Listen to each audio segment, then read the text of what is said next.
Hello friends, I am Rikita Joshi from Oxford UPSC GPSC Academy by Professor Hemang Bhatt sir. આજનો મારો topic છે vitamins અને તેના વૈજ્ઞાનિક નામ. Vitamin A retinol, vitamin B1 thiamine, vitamin B2 riboflavin, vitamin B3 નિયામિન, vitamin B5 pantothenic acid, vitamin B6 pyridoxine, vitamin B7 biotin, B9 folic acid, B12 cyanocobalamin, vitamin C ascorbic acid, vitamin D calciferol, vitamin E tocopherol અને vitamin કે ફેલોક્વિનોન. પાચનતંત્ર વિશે સમજીએ તો હૃદય વિશે સમજવું પડે. હૃદય એક શંકુ આકાર ધરાવે છે. સામાન્ય રીતે સાદી ભાષામાં કહીએ તો હૃદય એટલે એક મુઠ્ઠી જેટલું હોય છે, જે 5 થી 6 પાંસળીની નીચે આવેલું હોય છે.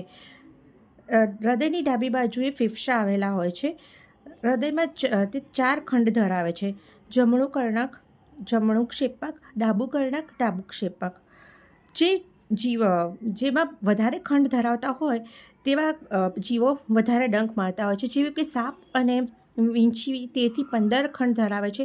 તેથી તેને ડંખ પણ વધારે અસર કરે છે. સામાન્ય રીતે જોઈએ તો લોહી કર્ણકથી ક્ષેપક તરફ જતું હોય છે, પરંતુ જ્યારે કોઈ હાર્ટની સર્જરી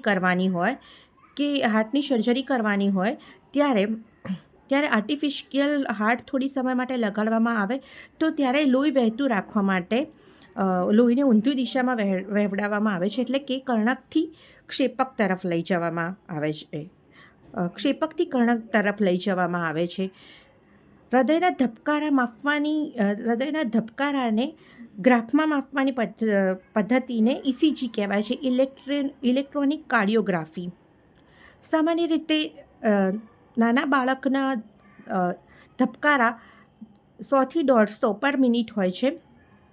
જ્યારે બાળક 8 વર્ષનું થઈ જાય ત્યારે 70 થી 72 પર મિનિટ ધબકારા થાય છે. પરંતુ જ્યારે અચાનક કોઈ ચિંતા કે માનસિક અસંતુલન થઈ જાય ત્યારે ધબકારા વધી જાય છે. તેને સિસ્ટોનિક ડાયજેસ્ટિક સિસ્ટમ કહે છે.